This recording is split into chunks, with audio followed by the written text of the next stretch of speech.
সুপ্রিয় দর্শক, আমি আফজাল হোসেন, স্বাগত জানাচ্ছি সম্পাদকীয়তে। আওয়ামী লীগ ফ্যাসিবাদী শক্তি, তাদের রাজনীতিতে ফিরতে দেওয়া হবে না বলে মন্তব্য করেছেন বৈষম্য বিরোধী ছাত্র আন্দোলনের আহ্বায়ক হাসনাত আব্দুল্লাহ। বলেছেন, মানুষ স্বতঃস্ফূর্তভাবে ফ্যাসিবাদের প্রতীক ধানমন্ডি ৩২ নম্বর গুড়িয়ে দিয়েছে। রাজনৈতিক দল হিসেবে আওয়ামী লীগকে নিষিদ্ধ করার ব্যাপারে অন্তর্বর্তী সরকার শিগগিরই পদক্ষেপ নেবে বলে জানিয়েছেন উপদেষ্টা আসিফ মাহমুদ সজীব ভুঁইয়া।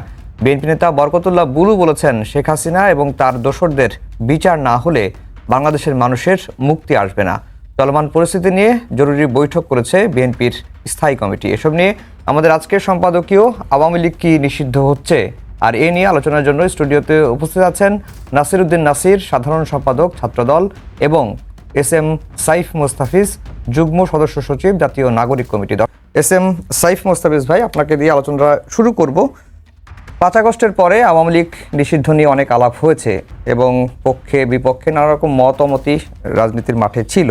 আবার নতুন করে আওয়ামী লীগ নিষিদ্ধের বিষয়টি উঠছে। আজকে একজন উপদেষ্টা বলেছেন যে আওয়ামী লীগকে নিষিদ্ধে শিগগিরই পদক্ষেপ নেবে সরকার। তো এর আগে পদক্ষেপটা কেন নেয় নাই সরকার? শুধুমাত্র কি রাজনৈতিক অনৈক্যের কারণেই, নাকি ঐক্য হয়েছে সেই কারণে সরকার পদক্ষেপ নিতে যাচ্ছে? আপনার কাছে কি মনে হয়? আমার মনে হয় যে একটা প্রক্রিয়াগত একটা দিক তো অবশ্যই আছে। শুধুমাত্র মানে ক্ষমতা এসে বা একটা প্রক্রিয়া ছাড়া একটা দলকে তো ওইভাবে নিষিদ্ধ করার একটা জায়গা থাকে না। তো সেই জায়গা থেকে আমার মনে হয় যে এই গত 6 মাস ধরে যে প্রক্রিয়াধীন একটা অবস্থা ছিল এবং রাজনৈতিক যে দলগুলোর মধ্যে অবস্থান ছিল, সেই জায়গা থেকে আমরা এখন দেখতে পাচ্ছি সবার মধ্যে একটা ঐক্যমতের জায়গায় পৌঁছেছে যে আসলে এই দলটি যারা ফ্যাসিজম চর্চা করে এত বছর আসলে খুন গুণের রাজনীতি করেছে, তাদের অবশ্যই রাজনীতি নিষিদ্ধ হওয়া প্রয়োজন। কারণ আমরা দুদিন আগেই দেখলাম যে স্বৈরাচারী হাসিনা তিনি আবার মানে কোনো রকম লজ্জা বালাই না রেখে আবার সে লাইভে আসলো এবং তার সেই জায়গা থেকে তার যে বয়ান, তার যে স্বজন হারানোর বেদনা, সেই সেম স্ট্র্যাটেজিক্যাল যে কথাবার্তাগুলো, সেগুলো মানুষের প্রচন্ড মর্মাহত এবং আহত হয় জায়গায়, এবং তাদের মধ্যে কোনো রকম বিন্দুমাত্র অনুশোচনা বোধ যে মানুষ দেখেনি। এত বহিঃপ্রকাশ আমরা দেখতে পেয়েছি গুণের রাজনীতি, এবং এই ক্ষেত্রে আমরা দেখেছি যে অবশ্যই রাজনীতি দলগুলো আছে তারাও চাইছে। আমরা দুদিন আগে দেখলাম যে স্বৈরাচারী হাসিনা সেই জায়গা থেকে আমার মনে হয় যে কোনো রকম লজ্জা বলেছেন যে বালাই না রেখে দ্রুতই আবার সে লাইভে আসলে এবং করবেন। তার সেই জায়গা থেকে কিন্তু মানে এইটা উপলব্ধি করতে 6 মাস লাগলো কেন সরকারের, বা সরকার কেন 6 মাস পরে এসে মনে করলেন যে এখন নিষিদ্ধ করা দরকার? কারণ আওয়ামী লীগ গত 15 বছরে কি করেছে, জুলাই আগস্টে কি করেছে, এটা তো জাতির কাছে দৃশ্যমানে ছিল। আপনি বলছেন প্রক্রিয়াগত একটা বিষয়, ছাত্রলীগকেও তো নিষিদ্ধ করা হয়েছে, সেটি তো আওয়ামী লীগেরই ছাত্র সংগঠন। তাহলে আওয়ামী লীগ গণহত্যার দায়ে নিষিদ্ধ করা হয়নি শুধুমাত্র রাজনৈতিক প্রক্রিয়ার কথা বলে? শুধুমাত্র প্রক্রিয়া না, আমি তো বলেছি যে যে বিদ্যমান রাজনৈতিক দলগুলো আছে তাদের সাথে একটি মানে ঐক্যমতের ভিত্তিতে এই ব্যাপারটি আসা উচিত ছিল, এবং সেই জায়গাতে প্রথমে হয়তো বা ওই ব্যাপারটা ছিল না, যেটা আমরা গত 2 দিন ধরে দেখছি। মানে সবাই আবার একটা ঐক্যমতের জায়গায় পৌঁছেছে যে এই দলটি অবশ্যই নিষিদ্ধ হওয়া প্রয়োজন। জি, নাসির উদ্দিন নাসির, আসলে আওয়ামী লীগ নিষিদ্ধের বিষয়ে রাজনৈতিক দলগুলো ঐক্যমত্যে পৌঁছেছে বা একটা ঐক্যের জায়গায় দাঁড়িয়েছে, এটি মনে হওয়ার কারণ আছে কিনা, বা আপনার কাছে কি মনে হয়? দেখুন, আমরা একটু ভিন্নভাবে বিষয়টি দেখতে চাই। সেটি হচ্ছে আওয়ামী লীগ গত 15.5 বছর ধরে যে প্যাসিবাদ তৈরি করেছে, এবং বিশেষ করে এই প্যাসিবাদ তৈরি করতে গিয়ে বাংলাদেশের যে গণতান্ত্রিক আন্দোলনগুলো হয়েছে গত 15.5 বছর ধরে, প্রত্যেকটি আন্দোলনকে বাধাগ্রস্ত করতে তারা যেরকম ভূমিকা পালন করেছে, সেটি পৃথিবীর ইতিহাসে একটি নজিরবিহীন ঘটনা। এবং একই সাথে জুলাইয়ের যেই গণ অভ্যুত্থান ছিল, তার পূর্বে জুলাই এবং আগস্টের যেই ছাত্র জনতার গণ অভ্যুত্থানে যেভাবে 2000-এরও বেশি ছাত্র জনতাকে গুলি করে শহীদ করেছেন, তার বিপরীতে আওয়ামী লীগের যে বাংলাদেশে যে রাজনীতি এখনো পর্যন্ত যে তারা একটি নিষিদ্ধ হয়নি, সেটি খুবই আশ্চর্য, মানে এটি খুবই বিস্মিত হওয়া উচিত। আমরা মনে করছি যে আওয়ামী লীগকে নিষিদ্ধের বিষয়ে বাংলাদেশের জনগণের মধ্যে এক ধরনের ঐক্য তৈরি রয়েছে, কিন্তু এই অন্তর্বর্তীকালীন সরকারে আপনি দেখেছেন যে ছাত্রলীগকে একটি নির্বাহী আদেশে তারা নিষিদ্ধ করেছে সন্ত্রাস বিরোধী আইন। কিন্তু আমরা দেখেছি সেই ছাত্রলীগকে নিষিদ্ধ করে শুধু একটি স্বাভাবিক এইরকম ঘটনা ঘটেছে, কিন্তু এর বিপরীতে যে ছাত্রলীগকে নিষিদ্ধ পরবর্তী সময়ে যেরকম শক্ত ব্যবস্থা নেওয়া উচিত, সেরকম কোনো কিছুই আমরা দেখিনি। আমরা আপনাকে বলতে চাই সেটি হচ্ছে ছাত্রলীগের কোনো শীর্ষ সন্ত্রাসীকে এখনো পর্যন্ত এই অন্তর্বর্তীকালীন সরকার গ্রেপ্তার করতে পারেনি। 2-4 জন যারা গ্রেপ্তার হয়েছে সেটি আমরা ছাত্র জনতাই তাদেরকে ধরে পুলিশে সোপর্দ করেছি, অথবা দৃশ্যমান যে শক্ত পদক্ষেপ সেটি আমরা দেখিনি। এবং আমরা দেখেছি ছাত্রলীগের বিভিন্ন পর্যায়ের নেতৃবৃন্দরা ঢাকায় অনেকে অবস্থান করছেন, অনেকে দেশ থেকে পালিয়ে গিয়েছেন। সুতরাং আমরা মনে করছি শুধুমাত্র একটি নির্বাহী আদেশে যদি ছাত্রলীগের মতো আওয়ামী লীগকে নিষিদ্ধ করা হয়, তাহলে আওয়ামী লীগের যে দুঃশাসন অপশাসন, তারা যে এতগুলো মানুষকে হত্যা করেছে, সেটি এই বিষয়ে ব্যাপকভাবে সংজ্ঞায়িত করবে না। সুতরাং আমি মনে করছি যে আওয়ামী লীগকে নিষিদ্ধের বিষয়ে আমাদের একটি ঐক্যমত তৈরি হওয়া উচিত, বা প্রক্রিয়াগত বিষয়। আমরা মনে করছি যে সংবিধানের এখন অনুচ্ছেদের যে 47 যে আমাদের অনুচ্ছেদ রয়েছে, সেই অনুচ্ছেদের ভিত্তিতে আমরা আওয়ামী লীগকে নিষিদ্ধ করার যে প্রক্রিয়া, আমাদের দলের স্থায়ী কমিটির সদস্য সালাউদ্দিন আহমেদ উনি গণমাধ্যমে বলেছেন, সেটি একটি প্রক্রিয়া হতে পারে। অথবা আওয়ামী লীগকে বিচার প্রক্রিয়ায় আমরা অংশগ্রহণ করতে পারি, অর্থাৎ জুলাই এবং আগস্টে। এর বাইরে গত 15.5 বছর ধরে যেরকম দুঃশাসন অপশাসন গুম খুনের রাজনীতি কায়েম করেছে, তার বিপরীতে বিচার প্রক্রিয়ার মাধ্যমে আওয়ামী লীগকে নিষিদ্ধ করা যেতে পারে। এর বাইরে রাজনৈতিক দলগুলোর মধ্যে একটি ঐক্যমত তৈরি করতে হবে। সব মোটামুটি যে রাজনৈতিক দলগুলো রয়েছে তাদের মধ্যে যদি একটি ঐক্যমত স্থাপন হয়, তাহলে আওয়ামী লীগকে নিষিদ্ধ করা যেতে পারে। এর বাইরে জনগণের একটি ঐক্যমত লাগবে, বা জনগণ আসলে কি চায়, জনগণকে আওয়ামী লীগকে নিষিদ্ধ করতে চায় নাকি চায় না, তার একটি ব্যাপক বিস্তার আলাপ আলোচনা দরকার রয়েছে। এবং এটি খুবই গুরুত্বপূর্ণ যে জনগণের সিদ্ধান্তের মাধ্যমে আওয়ামী লীগকে নিষিদ্ধ করতে হবে। তাহলে জনগণ সেই সিদ্ধান্ত তো নিতে হলে আমাদের অবশ্যই একটি জনগণের সরকার প্রতিষ্ঠা করতে হবে, এবং সেই জনগণের সরকার প্রতিষ্ঠার মাধ্যমে আওয়ামী লীগকে নিষিদ্ধ করতে পারলে সেটি সব থেকে কার্যকর হবে বলে মনে করছি। এর বাইরে যদি নির্বাহী আদেশের মাধ্যমে আওয়ামী লীগের বিচার বাধাগ্রস্ত করা হয়, অথবা আওয়ামী লীগকে নিষিদ্ধ করা হয়, সেটি ছাত্রলীগের যে নির্বাহী আদেশে যেরকম নিষিদ্ধ হয়েছে সেরকম একটি প্রক্রিয়া হবে বলে আমরা মনে করছি। কার্যকরভাবে করতে হলে অবশ্যই বিচারের প্রক্রিয়ার মাধ্যমে করতে হবে, অথবা জনগণের সিদ্ধান্তের মাধ্যমে করতে পারলে সেটি সবচেয়ে গ্রহণযোগ্য হবে বলে আমরা মনে করছি। জি, সাইফ মুস্তাফিজ, এই অভিযোগটা আমরা প্রায়ই শুনি যে আসলে 5 আগস্টের পরে যারা এই সন্ত্রাসী কার্যক্রমগুলো চালিয়েছে বা গণহত্যা চালিয়েছে, তাদের অনেকেই কিন্তু ধরাছোঁয়ার বাইরে। এবং যেটি নাসিরউদ্দিন নাসির বললেন, ছাত্রলীগে যারা সন্ত্রাসী কার্যক্রম চালিয়েছে, যাদের ফুটেজ আমরা গণমাধ্যমে দেখেছি, অস্ত্রসহ দেখেছি, গুলি করছে, তাদেরকেও দেখছি, অনেকেই কিন্তু ধরাছোঁয়ার বাইরে, বা অনেকেই ধরা যায়নি, তারা পালিয়ে গেছেন। এখন শুধু কাগজেই আওয়ামী লীগকে নিষিদ্ধ করলাম কিন্তু খুব ব্যবস্থা নিলাম না, এতে খুব একটা কার্যকর হবে কিনা?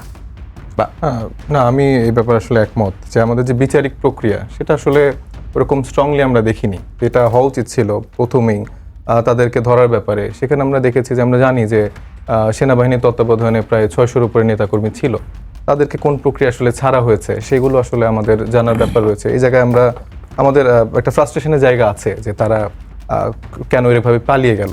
এছাড়াও আমি মনে করি যে বিদ্যমান রাজনৈতিক দলগুলো আছে তাদেরও দায়ভার কিছুটা নিতে হবে। আর সেই জায়গা থেকে তারা যেভাবে তাদের ভূমিকা পালন করার কথা ছিল, সেটা আমার মনে হয় যে সেই জায়গাটা ছিল না। এবং তারা দেখা গেছে তারা কিভাবে ওই মানে লুপ হোলের জায়গাগুলো বা ওই ফিল ইন দ্য গ্যাপসগুলো তারা কিভাবে পূরণ করবে, সেই ব্যাপারগুলোতে প্রক্রিয়াতে তারা হয়তো ব্যস্ত ছিল। কিন্তু আমি বলবো না সবাই, যারা আমাদের বিএনপি বা অন্যান্য দলগুলোর উপরের নেতারা আছেন, তারা সদিচ্ছা থাকা সত্ত্বেও যারা মানে নিচের দিকের লেয়ারের নেতারা ছিল, যারা মাঠের নেতারা ছিল, তারা অনেক ক্ষেত্রে এই ব্যাপারে একটু উদাসীন জায়গা ছিল। কারণ আইন শৃঙ্খলা বাহিনী তৎক্ষণাৎ যে মানে ঠিক আগের মতো ফাংশনাল হবে তা তো না, এবং ওই স্ট্রাকচারের ভিতরে তো আসলে তাদের দোষরাই বসেছিল। তো সেই জায়গা থেকে আমাদের খুব বেশি আসার জায়গাও কিন্তু ছিল না। তবে আমার মনে হচ্ছে যে ডে বাই ডে গভর্নমেন্ট চেষ্টা করছে।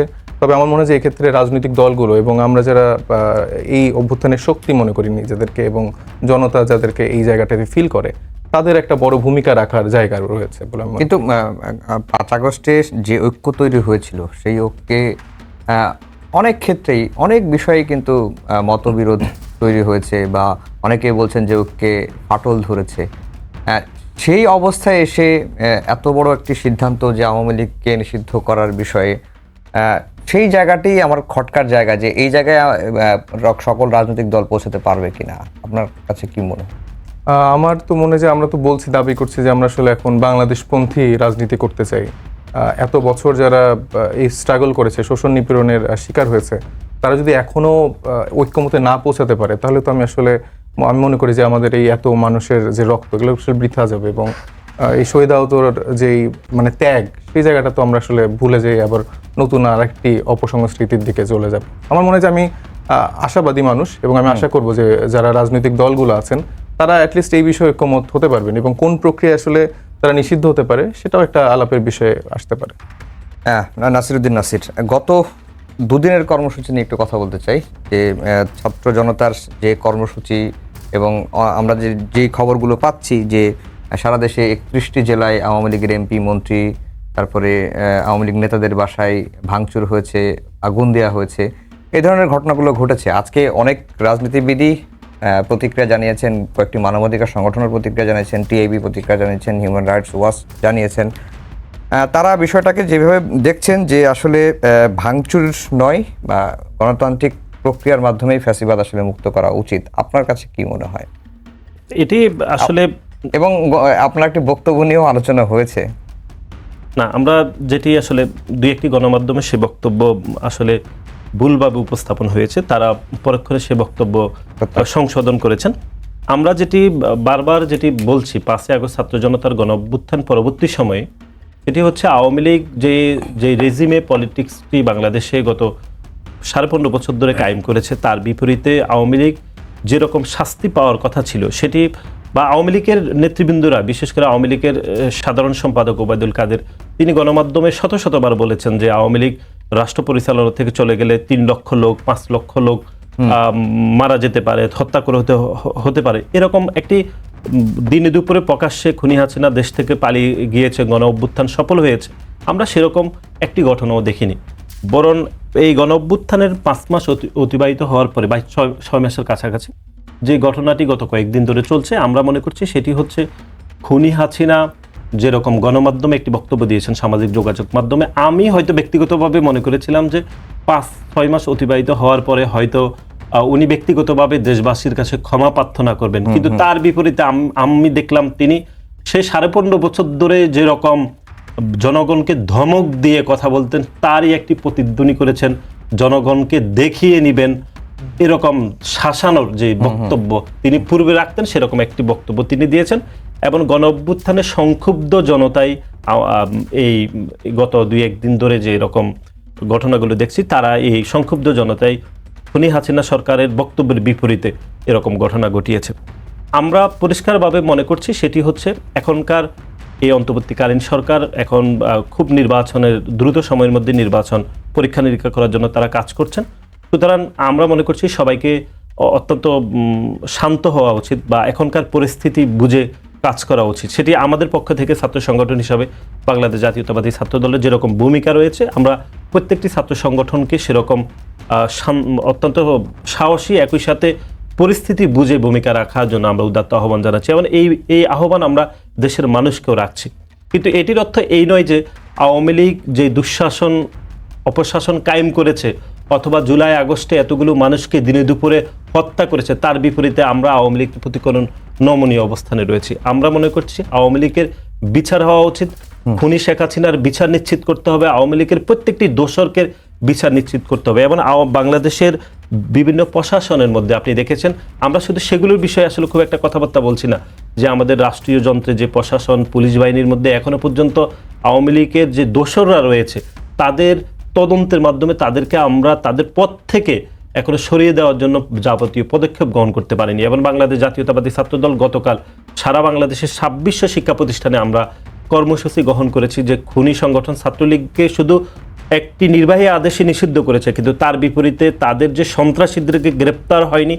এবং বিভিন্ন আপনি দেখছেন শিক্ষা প্রতিষ্ঠানে আওয়ামী লীগের দোসররা রয়েছে, যারা জুলাই আগস্টে আমাদের সাধারণ শিক্ষার্থীদের উপর গুলিবর্ষণ করার জন্য তারা নির্দেশ দিয়েছেন, বিবৃতি দিয়েছেন, হোয়াটসঅ্যাপ গ্রুপগুলোতে তারা বিভিন্ন গোপন কথাবার্তা আদান প্রদান করেছেন, তাদেরকেও এখনো বিচারের আওতায় আনা যায়নি। সুতরাং আমরা বাংলাদেশ জাতীয়তাবাদী ছাত্রদলের পক্ষ থেকে আমরা নিয়মিত কর্মসূচি গ্রহণ করছি। সরকারের এখনকার পরিস্থিতি অত্যন্ত শক্তভাবে পরিচালনা করা উচিত, এবং আমরা মনে করছি আওয়ামী লীগের বিচার প্রক্রিয়াকে এগিয়ে নেওয়ার জন্য সকল রাজনৈতিক দলগুলোর মধ্যে একটি ঐক্যমত তৈরি করার জন্য তারা কাজ করবেন, এবং একটি জনগণের সরকার প্রতিষ্ঠা করতে হবে, যে জনগণ আসলে আওয়ামী লীগের বিষয়ে কী চিন্তা ভাবনা করছে, প্রত্যেকটি জনগণের চিন্তা ভাবনার গুরুত্ব সরকারকে দিতে হবে।